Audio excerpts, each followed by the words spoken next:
नमस्ते बच्चों, आज से हम संस्कृत विषय का अध्ययन प्रारंभ करेंगे। क्या कहा?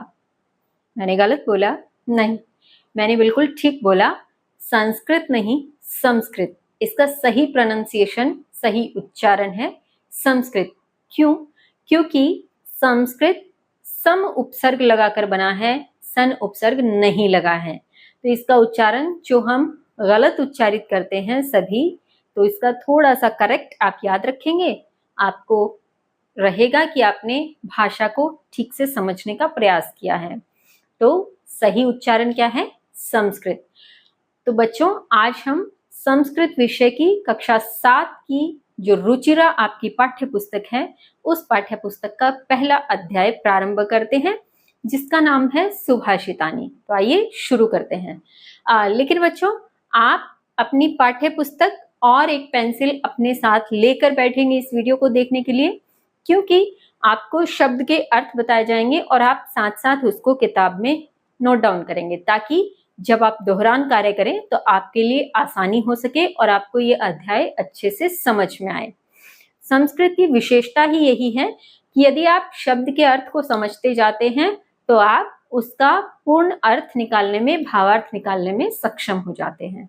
ठीक है, तो आइए शुरू करते हैं। अध्याय 1, सुभाषितानी। सुभाषितानी का अर्थ होता है सुंदर वचन या सुंदर भाषण, सुंदर कथानक। ठीक है, अब क्या है, इस पे एक एक बात करते हैं। अब एक एक शब्द के अर्थ को लिखेंगे, साथ साथ बात करते हैं। पृथ्व्याम त्रीणि रत्नानि जलमन्नम सुभाषितम मूढ़े पाषाण खंडेषु रत्न संज्ञा विधीयते। चलते हैं। पृथ्व्याम अर्थात पृथ्वी पर, लिखिए साथ साथ, पृथ्वी पर। त्रीणि का अर्थ 3, रत्नानि का अर्थ रत्न, जलमन्नम। अब इनको 2 टुकड़ों में काटेंगे हम, जलम अन्नम। जलम के म पर अगर हलंत लगा दे तो म से क्या निकल जाएगा? अ निकल जाएगा, तो इधर रह जाएगा जलम, वो हो जाएगा अन्नम। जलम का अर्थ क्या हो जाएगा? जल। और पीछे जो अन्नम रहेगा, अन्नम का अर्थ अन्न, अन्न जो हम खाते हैं। सुभाषितम का अर्थ सुंदर वचन, सुभाषितम का अर्थ सुंदर वचन।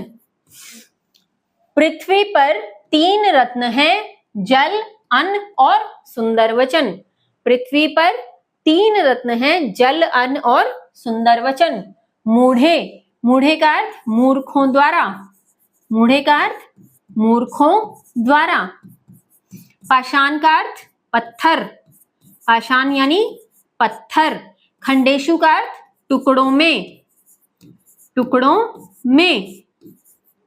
रत्न संज्ञा यानी रत्न की संज्ञा। अच्छा, आप देखिए, अब मैं यहाँ ज्ञा क्यों बोल रही हूं? ये ज्ञा नहीं है। हम बोलते हैं ज्ञ से ज्ञानी, ज्ञ से ज्ञानी नहीं होता, जय से ज्ञानी, जय होता है उसका सही उच्चारण। उसके अगर उच्चारण के लिए आपको उसके वर्ण विच्छेद करके बताऊं तो जय, आप जो ये जिसको ज्ञ बोलते हैं, अगर मैं आपको कहूं, आप मुझे बताइए कि संयुक्त वर्ण किन वर्णों को मिलाकर बना है, तो आप जो प्रोनाउंसिएट करते हैं, आप तो क्या कहेंगे? आप कहेंगे ज्ञ यानी गकार, यकार और अ, ये कहेंगे। जबकि ये क्या है? गलत है। सही क्या है? इसके जो वर्ण होते हैं संयुक्त में, वो होते हैं जकार, यकार और अ। ये मिलकर के क्या बनता है? जय। तो इसलिए इसको ज्ञ से ज्ञानी नहीं कहते, जय से ज्ञानी यानी जय कहते हैं। उच्चारण इसका क्या है? जय। चलिए बात करते हैं अब आगे की। रत्न संज्ञा, रत्न संज्ञा यानी रत्न की संज्ञा। विधीयते अर्थात दी जाती है, विधीयते यानी दी जाती है। मूर्खों द्वारा पत्थर के टुकड़ों में रत्न की संज्ञा दी जाती है। ये कहना क्या चाह रहे हैं इसके माध्यम से? ये कह रहे हैं पृथ्वी पर 3 ही रत्न हैं, यानी इंपॉर्टेंट जो चीजें हैं वो 3 ही हैं। क्या? जल, अन्न और सुंदर वचन। लेकिन होता क्या है? मूर्खों के द्वारा पत्थर के टुकड़ों को, पत्थर के जो छोटे छोटे टुकड़े होते हैं, उन टुकड़ों को रत्न की संज्ञा दी जाती है। हम कहते हैं ना, रत्न पहनने चाहिए, रत्न होते हैं, ये रत्न वो रत्न, तो वो पत्थर के टुकड़े हैं एक तरह से। तो ये हमें यही कहना चाह रहे हैं कि मूर्खों द्वारा रत्न की संज्ञा किसको दी जाती है? पत्थर के टुकड़ों को। जबकि पृथ्वी पर 3 रत्न कौन से हैं? जल, अन्न और सुंदर वचन। ठीक है, आगे चलते हैं। सत्येन धार्यते पृथ्वी, सत्येन तपते रविः, सत्येन वाति वायुश्च, सर्वं सत्य प्रतिष्ठितम। चले इसके शब्दार्थ पे। सत्येन यानी सत्य द्वारा, सत्य द्वारा, धार्यते धारण किया जाता है, धारण किया जाता है या धारण करती है,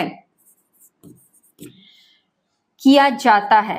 ठीक है, या करती है लिख सकते हैं आप इसको सीधा। पृथ्वी का अर्थ, पृथ्वी सत्य के द्वारा धारण करती है, यानी पृथ्वी पर जो गुरुत्वाकर्षण की क्षमता कह लो या जो भी उसकी धारण करने की क्षमता है, ये कहते हैं कि वो उसके ऊपर उपस्थित सत्य के कारण है। सत्येन तपते रविः, सत्येन यानी सत्य द्वारा, सत्य द्वारा, तपते यानी तपता है, गर्म होता है, तपते अर्थात तपता है। रवि का अर्थ है सूर्य, सत्य के द्वारा ही सूर्य तपता है, सूर्य गर्म होता है। सत्येन सत्य के द्वारा, सत्य के द्वारा या सत्य से। वाति बहती है, वाति का अर्थ बहती है। वायुश्च वायु, वायुश्च का अर्थ वायु। सर्वम सभी, सत्य सत्य से। प्रतिष्ठितम प्रतिष्ठित हैं, प्रतिष्ठितम प्रतिष्ठित हैं। अब आप इसको समझिए एक साथ। ये कह रहे हैं सत्य के द्वारा ही पृथ्वी धारण करती है, यानी पृथ्वी में जो क्षमता है धारण करने की वो सत्य के कारण है, और सत्य से ही सूर्य तपता है, सत्य में ही क्षमता है कि वो सूर्य को गर्मी दे सके। सत्य से ही वायु बहती है, यानी वायु में जो बहने की कैपेसिटी है, बहने की जो क्षमता है, वो भी किससे आती है? सत्य से। सर्वम सत्य प्रतिष्ठितम, इस जगत में सब कुछ सत्य के द्वारा ही प्रतिष्ठित है। जैसे हम कहते हैं ना कि झूठ की कोई सीमा नहीं होती, कभी ना कभी तो पकड़ा जाता है और सच सामने आता ही है। इसलिए ये शब्द यहाँ कहे गए कि सब कुछ सत्य से ही प्रतिष्ठित है। आज भले ही झूठ चल रहा हो, लेकिन कुछ समय के बाद सत्य जरूर आगे आएगा। आगे चलते हैं। आगे है आपके दाने तपसी शौर्ये च विज्ञाने विनयने विस्मयो न ही कर्तव्यो बहुरत्ना वसुंधरा। ठीक, बात करते हैं दाने यानी दान में, दाने का अर्थ दान में, तपसी का अर्थ तपस्या में, तपस्या यानी तपस्या में, शौर्य का अर्थ शौर्य में, शौर्य में, या इसको आप कह सकते हो बल में। ठीक है, शौर्य और बल एक ही बात है। च का अर्थ और, च का अर्थ और। विज्ञाने, अब देखो फिर मैं इसको विज्ञान नहीं बोल रही हूं, मैं बोल रही हूं विज्ञान, इसको याद रखना है। विज्ञाने का अर्थ विज्ञान में, विज्ञान में। विनय विनम्रता में, विनय का अर्थ विनम्रता में। नए, नए का अर्थ नीति में, नीति में। विस्मयो आश्चर्य, विस्मयो का अर्थ आश्चर्य। न का अर्थ नहीं, ही का अर्थ निश्चय ही, निश्चय ही। कर्तव्यो करना चाहिए, करना चाहिए। बहुरत्ना यानी बहुत रत्नों वाली, बहुत रत्नों वाली। वसुंधरा अर्थात पृथ्वी, या वसुंधरा भी कह सकते हो, पृथ्वी। अब इसका एक साथ अर्थ समझते हैं, क्या कहना चाह रहे हैं। ये हमें कह रहे हैं दान में, तपस्या में, शौर्य में और विज्ञान में, विनम्रता में, नीति में हमें निश्चय ही आश्चर्य नहीं करना चाहिए। बहुरत्ना वसुंधरा, वसुंधरा तो यानी पृथ्वी तो बहुत रत्नों वाली है। ठीक है, यानी बहुत सारे रत्न है कि हम कहें हमें आश्चर्य होता है बहुत अच्छी नीति है, हमें आश्चर्य होता है कि शौर्य कैसे आ गया, हमें आश्चर्य हो कि तपस्या कैसे हो। तो ये सारे रत्न हैं एक तरह से। ये कह रहे हैं दान में, तपस्या में, शौर्य में और विज्ञान में, विनय में, विनम्रता में नीति में हमें निश्चित ही आश्चर्य नहीं करना चाहिए। क्यों? क्योंकि वसुंधरा जो है बहुत रत्नों वाली है। वसुंधरा बहुत रत्नों वाली है। आगे चलते हैं। सद्भिरेव सहासीत सद्भि कुर्वीत संगतिम सद्भिर्विवादम मैत्रिम च ना सद्भि किंचिद आचरेत। ठीक है, इसको समझते हैं अब। सद्भि का अर्थ होता है सज्जन। क्या होता है? सज्जन। तो सज्जनों के साथ ही, सद्भिरेव सज्जनों के साथ ही, सज्जनों के साथ ही, सहासीत साथ बैठना चाहिए, बैठना साथ बैठना चाहिए, सज्जनों के साथ बैठना चाहिए, बैठना चाहिए। उसके बाद है सद्भि सज्जनों का ही कुर्वीत करनी चाहिए, कुर्वीत यानी करनी चाहिए, संगतिम संगति, संगति, सद्भिर्विवादम सज्जनों के साथ ही विवाद, सज्जनों के साथ विवाद, सज्जनों के साथ विवाद। यहाँ पे विवाद जो है ये वाद विवाद वाला विवाद है, ये झगड़े वाला विवाद नहीं है। ठीक है, वाद विवाद जिसे आप डिबेट भी कह सकते हैं। मैत्रिम मित्रता, च मैंने और, न सद्भि, न सद्भि होता है असज्जन। ये तो हुए सज्जन, वो हुए असज्जन भी कह सकते हो और दुर्जन भी कह सकते हो। दो शब्द हैं क्या? एक है असज्जन और दूसरा शब्द है दुर्जन, दुर्जन। किंचित आचरेत, किंचित मतलब कोई भी, किंचित कोई भी, आचरेत यानी आचरण करना चाहिए, आचरण करना चाहिए। अब पूरा अर्थ एक साथ देखते हैं। ये क्या कह रहे हैं? सज्जनों के साथ ही बैठना चाहिए, सज्जनों के साथ ही संगति करनी चाहिए और सज्जनों के साथ ही मित्रता करनी चाहिए। असज्जन के साथ कोई भी आचरण नहीं करना चाहिए। अब ये जो न है यहाँ पे असद्भि आप निकाल देते हैं तो असद्भि से तो असज्जन यानी दुर्जन बन गया, लेकिन इस न को जब निकालोगे इस न का अर्थ है नहीं, तो असज्जन के साथ कोई भी आचरण नहीं करना चाहिए। ठीक है, आगे चलते हैं। धन धान्य प्रयोगेषु विद्यायाः संग्रहेषु च आहारे व्यवहारे च त्यक्त लज्जः सुखी भवेत्। ये हमें क्या कहना चाह रहे हैं? धन धान्य के प्रयोग में, धन धान्य के प्रयोगेषु यानी प्रयोग में, प्रयोग में, विद्यायाः विद्या के और विद्या के, विद्या के, संग्रहेषु संग्रह में, संग्रह में, आहारे व्यवहारे, आहार में, आहार कहते हैं खाने को, भोजन, आहार में और व्यवहार में, व्यवहार में। त्यक्त लज्ज है, ये दो शब्द हैं। त्यक्त का अर्थ त्यागना या छोड़ देने वाला, हम त्याग लिख लेते हैं, त्याग देने वाला या छोड़ देने वाला। लज्जह का अर्थ लज्जा यानी शर्म, लज्जा का अर्थ शर्म। सुखी भवेत, सुखी, सुखी का अर्थ सुखी और भवेत का अर्थ होता है, सुखी होता है। अब ये क्या कहना चाह रहे हैं हमें? धन धान्य के प्रयोग में, यानी धन धान्य अगर आपके पास है तो उसका प्रयोग करना चाहिए, छोड़ना नहीं चाहिए।